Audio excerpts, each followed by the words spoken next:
காலையில பிரேக்ஃபாஸ்ட்டுக்கு இட்லி, தோசை சாப்பிட்டு ரொம்ப போர் அடிக்குதா? தோசை மாவுல இதே மாதிரி கார பணியாரம் செய்து, தேங்காய் சட்னி கூட சாப்பிட்டு பாருங்க. அட்டகாசமா இருக்கும். இப்ப எப்படி செய்யலான்னு பார்க்கலாம் வாங்க.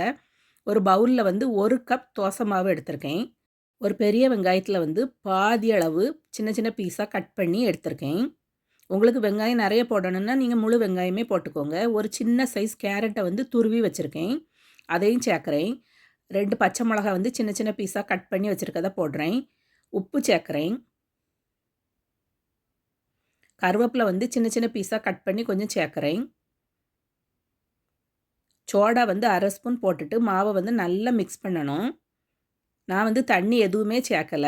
உங்க மாவு வந்து கட்டியா இருந்ததுன்னா கொஞ்சம் தண்ணி சேர்த்துக்கோங்க. மாவு வந்து இந்த பதத்துல இருக்கணும். பணியார சட்டியை வந்து அடுப்புல வச்சுட்டு, அதில எல்லா குழியிலயும் கொஞ்சம் கொஞ்சம் எண்ணெய் ஊத்தணும். அப்பதான் பணியாரம் வந்து ஒட்டாம ஈஸியா வரும். சட்டி வந்து சூடான உடனே மாவை வந்து எல்லா குழியிலயும் ஊத்தணும். பணியாரம் வெந்த உடனே சைட்லலாம் கலர் சேஞ்ச் ஆகி வரும். சேஞ்ச் ஆகி வந்த பிறகு திருப்பி போடணும். கலர் நல்லா வந்தா தான் உள்ள வந்து வெந்திருக்கும். இல்லன்னா வந்து உள்ள பச்சை மாவா இருக்கும். இப்ப கலர் வந்து சேஞ்ச் ஆக ஆரம்பிச்சுட்டு, பணியாரத்த வந்து திருப்பி விட்டுறலாம். பணியாரம் வெந்துனா ஈஸியா திருப்பதுக்கு வந்துரும். இல்லன்னா ஒட்டி பிடிக்கும்.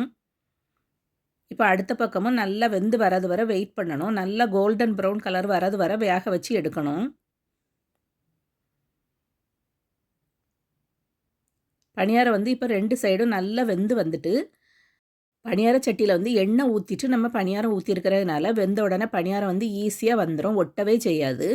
இப்ப நம்ம வந்து சர்வ் பண்ணிறலாம். இது வந்து நீங்க தேங்காய் சட்னி கூடயும் சாப்பிடலாம். கொத்தமல்லி சட்னி கூடயும் சாப்பிடலாம். சூப்பரா இருக்கும். அந்த ரெசிபி நீங்களும் ட்ரை பண்ணி பாருங்க. இது வந்து நல்ல சாஃப்ட்டா இருக்கும். எப்படி இருக்குன்னு பாருங்க. இந்த வீடியோ வந்து உங்களுக்கு பிடிச்சிருந்தா லைக் பட்டன தட்டி விட்டுட்டு சேனலை சப்ஸ்கிரைப் பண்ணிருங்க ஃப்ரெண்ட்ஸ்.